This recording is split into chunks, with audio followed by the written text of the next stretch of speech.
ಭಾರತೀಯ ರಸಾಯನಶಾಸ್ತ್ರ ಮಂಡಳಿಯ 3 ದಿನಗಳ 44ನೇ ರಾಷ್ಟ್ರೀಯ ಸಮ್ಮೇಳನವನ್ನು ಕೇಂದ್ರ ಸಚಿವ ಪ್ರಹ್ಲಾದ್ ಜೋಶಿ ಅವರು ಬೆಳಗಾವಿಯ ಕೆಎಲ್ಇ ತಾಂತ್ರಿಕ ವಿಶ್ವವಿದ್ಯಾಲಯದಲ್ಲಿ ನಿನ್ನೆ ಉದ್ಘಾಟಿಸಿದರು.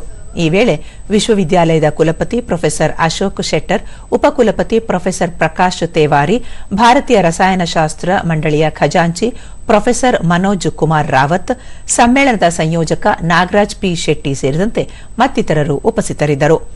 ಇದೇ ವೇಳೆ ವಿವಿಧ ಸಂಶೋಧನಾ ಕೈಪಿಡಿಗಳನ್ನು ಬಿಡುಗಡೆ ಮಾಡಲಾಯಿತು. ಸಾಧಕ ವಿಜ್ಞಾನಿಗಳನ್ನು ಸನ್ಮಾನಿಸಲಾಯಿತು.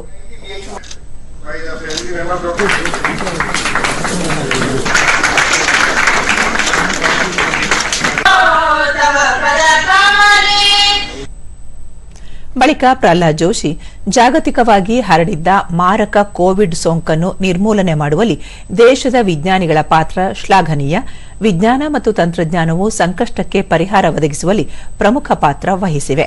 ಆಸ್ಟ್ರೇಲಿಯಾದಂತಹ ಅಭಿವೃದ್ಧಿ ಹೊಂದಿದ ದೇಶಗಳಿಗಿಂತ 10 ಪಟ್ಟು ಜನಸಂಖ್ಯೆ ಹೆಚ್ಚಾಗಿದ್ದರೂ ಸರ್ಕಾರ, ವೈದ್ಯರು ಹಾಗೂ ವಿಜ್ಞಾನಿಗಳ ಸತತ ಪರಿಶ್ರಮದಿಂದಾಗಿ ರೋಗಗಳನ್ನು ನಿರ್ಮೂಲನೆ ಮಾಡುವಲ್ಲಿ ಯಶಸ್ವಿಯಾಯಿತು ಎಂದು ಸ್ಮರಿಸಿಕೊಂಡರು.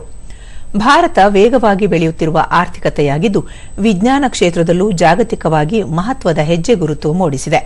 ಭಾರತೀಯ ರಸಾಯನಶಾಸ್ತ್ರದ ಪಿತಾಮಹ ಆಚಾರ್ಯ ಪ್ರಫುಲ್ಲ ಚಂದ್ರ ರಾಯ್ ಅವರು ದೇಶದ ವಿಜ್ಞಾನ ಕ್ಷೇತ್ರಕ್ಕೆ ನೀಡಿದ ಕೊಡುಗೆ ಸ್ಮರಣೀಯ ಎಂದು ಅಭಿಪ್ರಾಯಪಟ್ಟರು.